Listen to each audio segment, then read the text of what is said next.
All right. So for the last part of our winter foot refresh is some common tools and shoes that we use with our patients and even ourselves.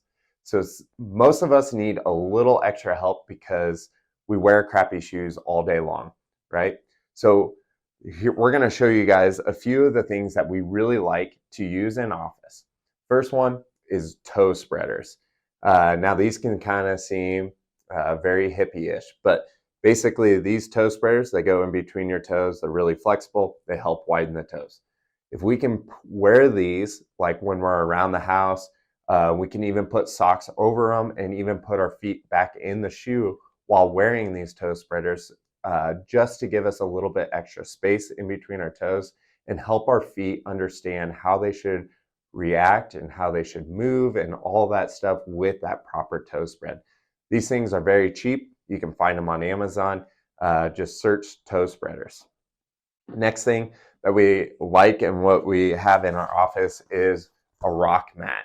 So it's no question that everything in our life has been very modernized and everything is flat. All the cement we walk on, all of the floors in our offices, in our homes, and things like that.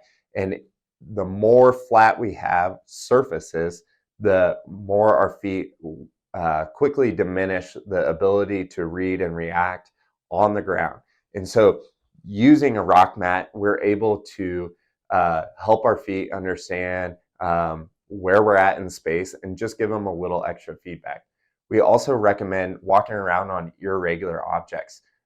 We have battle ropes in our office that we have patients walk on and try to balance on, but that irregular object helps our foot get a little bit more mobile, but also have to read and react. The next thing that we recommend is balance.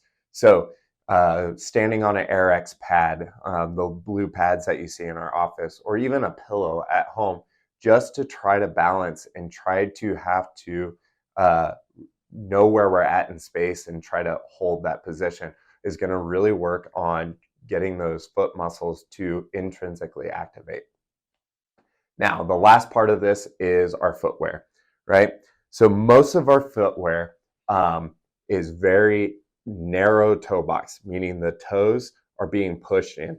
If you can imagine, the toes are in this shoe and they're just being squished together by the shape of the shoe. Our feet are kind of more wide, and the shoes that we wear on a consistent basis normally push those toes in together. They are not shaped to our feet, but we shape our feet to our shoes. So if you can see, like right here, your big toe would be pointing here and being pushed in. So we want to find shoes that have a wide toe box. We'll show that in a second. The other thing we want is, see, this boot has a heel lift that lifts or elevates our heel up, which then in turn limits, or we don't really need the use of this motion in our ankle, so we don't use it, so we start to lose it. And the higher that heel, the higher up and the less motion that we actually need from that ankle when we start to lose it.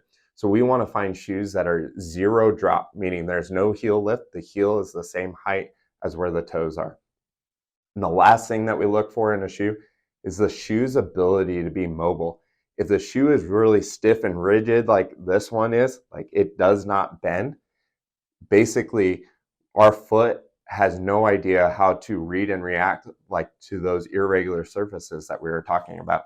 So take that boot and let's upgrade it to this boot, right? Boot is wide toe box, other than the fact it's a much bigger shoe size. The toe right here is pointed forward. It won't push that big toe in.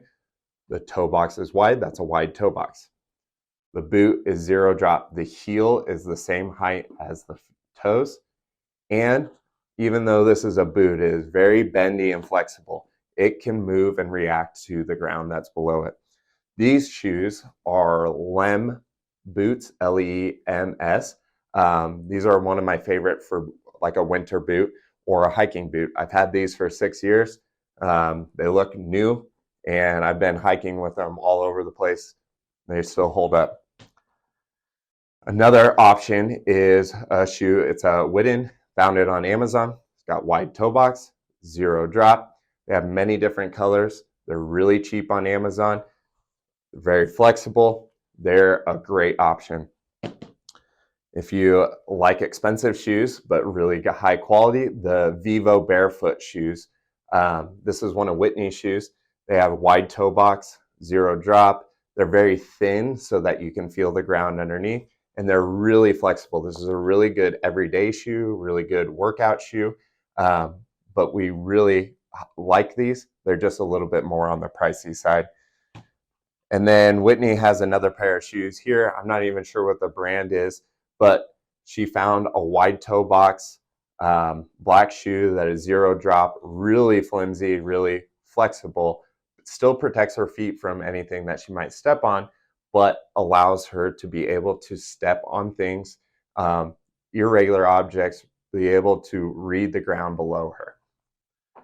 So if you like this series, please send this to one of your friends. And if you have more questions about footwear, tools or resources, or you know that your feet are suffering and you want to get in, please reach out to us and we'll be able to help you along.